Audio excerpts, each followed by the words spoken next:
Next, I would like to introduce Jeff Cantle. Jeff is an Oak Grove alum who graduated in 2002.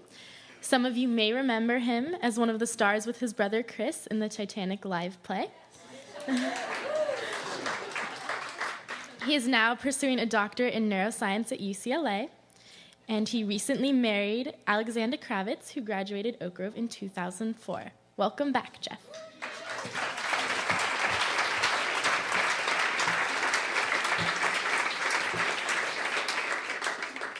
Hi. It's fine. I'll just do this.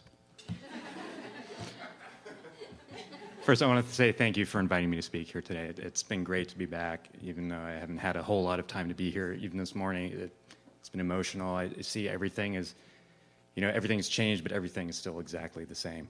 And so it's very touching. My name is Jeff. For those of you who don't know me, I was here from 1995 until I graduated in 2002. And that was the last time I gave a speech here. It's been about 10 years. In that time, I went off to college in San Diego. I got married. I started a PhD program at UCLA. And through all that, that puts me I'm in grade 20. So I thought this would be a good opportunity for me to reflect back on my experience at Oak Grove, what I've learned, what it's meant to me in my career as a scientist. And I realized that it's been really second only to that of the influence of my parents and my brother in kind of shaping me to be who I am today. So that's what I'm going to talk about. I think that the Oak Grove education emphasizes finding your own interests and working to excel in them. While I was here, I always heard the Krishnamurti quote that truth is a pathless land, and I can really see how that's true in more ways than I knew at the time. We have former students that are lawyers, musicians, fine artists, scientists, federal agents, actors, business people, chefs. The list just goes on and on. Oak Grove caters to an incredibly diverse student population and develops engaged and creative thinkers. No matter what their interests, Oak Grove finds a way to really nurture and kind of push you to find whatever interests you, and it pushes you to develop that. And I think that's just great.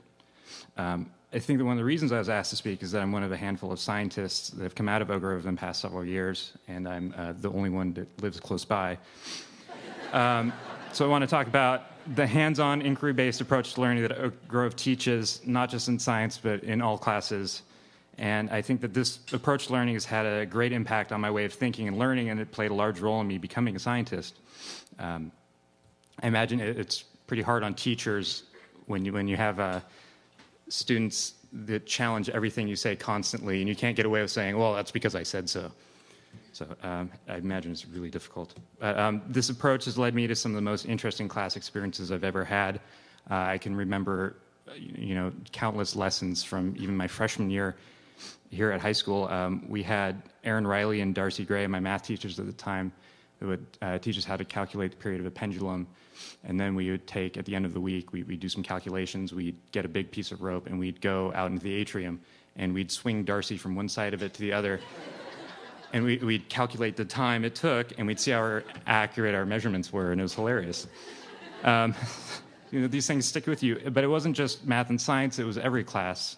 We had Patrick Foster, who taught us to grow our own wheat for history class, and we'd roll our own oats. We made our own oatmeal. He had us try to make fire with sticks inside the classroom. These are hands-on lessons. We never got fire, so it's fine. Those are hands-on lessons driven by inquiry that were the norm at Oak Grove, and I think that the lessons we learned were far more important than any kind of facts learned, memorized from a book. So I think it's crucial. I owe a lot personally to the Oak Grove teachers who took an already present interest in science and really nurtured it into a drive to become a scientist. And I still have that drive to learn things today in this way. I don't necessarily have to go read it from a book or from Wikipedia. I like to go and do my own experiments, make my own observations, and have my own experiences. So I'm at UCLA currently. I work in the laboratory of Dr. William Yang. He's a very talented brain researcher. We study Huntington's disease, Parkinson's disease, and psychiatric diseases like schizophrenia, Tourette syndrome, things like that. I personally work on Huntington's disease. It's a horrible genetic disorder that people typically get in middle age, and it's invariably fatal, and it's really, really bad. I think that my Oak Grove education plays a daily role in my life in the lab. I exist in a seemingly constant state of hands-on inquiry-based exploration into the molecular changes that are caused by and cause the diseased brain. And I think Oak Grove taught me to seek out the knowledge in this way, but at the same time encouraged me to be responsible and see the bigger picture. Studying Huntington's disease allows me to do both these things to satisfy my intellectual curiosity while, more importantly, working to cure disease.